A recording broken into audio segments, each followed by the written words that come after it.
नमस्कार, प्रणाम।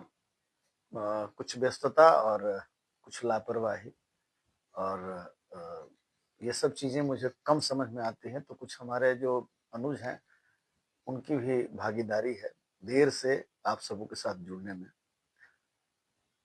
रीज़न्स के पीछे नहीं जाते हैं और आज जो मेरा पेज था वो गुड्डू ओझा ऑफ़िशियल, उसके बजाय मुझे लगा कि आज एक इस बार मेन पेज से ही आके हम देखते हैं कि क्या रहता है आप लोगों का आशीर्वाद स्नेह। अच्छा लगे तो अच्छा, बुरा लगे तो बुरा, कमेंट जरूर कीजिएगा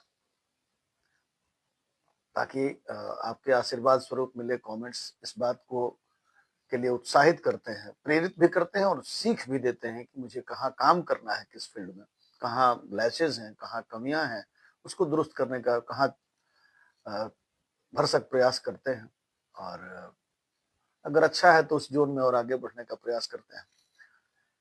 एक परिकल्पना है माँ की लोरी और वर्तमान में नींद के साथ क्या स्थितियां हैं, फिर पत्नी के आने के बाद क्या क्या होता है, इसी पे चंद पंक्तियां हैं, आप सबों के सामने रख रहा हूं। आपका आशीर्वाद, आपका तवज्जो चाहेंगे। जब से माँ की जगह बीबी लोरी सुनाने लगी है, खुदा की कसम अब नींद कम आने लगी है। खुदा की कसम अब नींद कम ही आने लगी है। सर के नन्हे नन्हे बालों में, माँ क्या करती थी, सर के नन्हे नन्हे बालों में उंगली फिराते हाथ हैं। माँ की लोरी में चांदी की कटोरी में दूध और भात है। सोने का चम्मच है, पिलाने का प्रेम भरा मनुहार है। बार बार इनकार पर भी लुटाती माँ अपना प्यार है। अब माँ और बीवी के बीच थोड़ी देर तुलना, फिर उसके बाद नींद के साथ हमारी जो भी है उसको बड़ी साफ गोई से आपके सामने रखूंगा। अक्सर माँ की लोरियों में आसमां, तारे, आफताब हैं। इधर बीवी की लोरियों में खिच खिच से लेकर दिन भर के खर्चे का हिसाब है।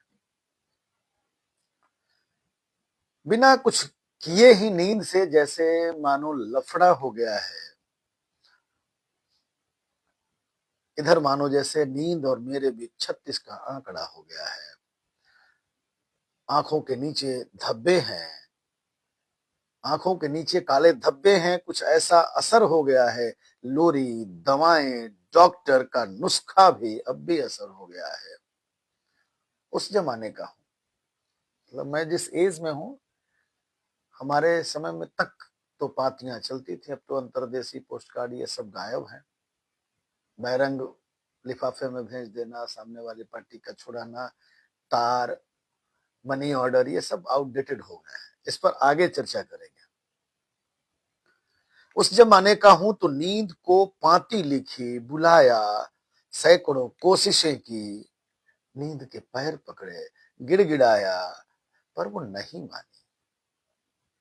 नहीं मानी, वो सौतन की तरह मुंह फुलाए बैठी रही।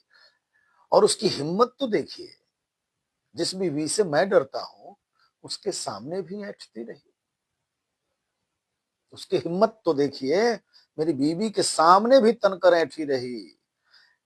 कसाई के हाथों की गाय सी कातर नजरों से उसकी तरफ देखता हूँ, दया की दुहाई लगाता हूँ, गुहार लगाता हूँ और अपनी आप बीती ही लिखता हूँ।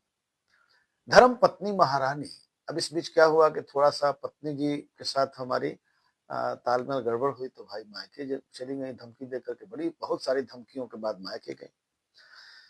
धर्म पत्नी महारानी हमसे झगड़ कर, गुस्से में उबल कर मायके गई, सख्त चेतावनी देकर, अंदर से पूरा का पूरा खोल कर। मैं ऊपर से कुछ देर दुखी होने का नाटक करता रहा। मैं अंदर से, ऊपर से, मैं ऊपर से कुछ देर तक दुखी होने का नाटक करता रहा। कहीं वापस न आ जाए आधे रास्ते से, ये सोच सोच के डरता रहा। देखिए चेहरे पर डर का भाव नहीं, ये चूंकि मजाक टाइप का है, भाई इसको हल्के में लेंगे। बाल बच्चेदार है, बीवी भी सुन रही है। मैं ऊपर से कुछ देर तक दुखी होने का नाटक करता रहा, वापस न आ जाए कहीं आधे रास्ते से, ये सोच सोच के डरता रहा। सोचा अब उसकी सौतन अर्थात नींद से इश्क लड़ाऊंगा। थक हार कर दिन भर का उसके आगोश में सो जाऊंगा। अब देखिए मजबूरी क्या है, आदतों में शुमार है बीवी के साथ झगड़ा, उसकी खिचखिच सुनना, अपनी खिचखिच सुनाना, ताने सुनना सुनाना, ये चलते रहता है। ये गृहस्थ आश्रम का एक मैं इसको दोष नहीं कहता, मैं मानता हूं कि अगर रूठना ना हो तो मनाने का कोई मतलब नहीं रह जाएगा। तो आपस में वो एक कहा सुनी, रूठना मनाना, ये चलते रहना चाहिए। ये प्रेम का एक हिस्सा है। पर हुआ उसके उलट, उससे लड़े बगैर नींद नहीं आती है।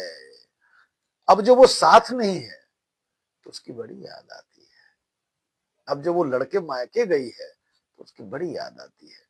तो भाई लास्ट में मेरे सरेंडर करने का कारण यही था कि अगर बीवी लड़के मायके गई हो तो मना करके उसे घर लाए। भोजपुरी में एक कहावत है, रहल करीमना मन्ना भावे गईल करीमना बड़ पछतावे। अगर है तो उसकी खिचखिच से परेशान है, अगर नहीं है तो उसकी खिचखिच के बिना आपके न खाने पचा पाते हैं खानों को, और न नींद आ पाती है। तो मेरा मानना है कि भाई पत्नी के साथ लड़िए लेकिन प्रेम भी उतना ही कीजिए। शुभ संध्या, शुभ रात्रि, मीठे सपनों के साथ आप सबका समय मधुर रहे। और गुलाबी ठंड है, ज्यादा ठंड नहीं है, फिर भी ठंड से परहेज करें। नमस्कार।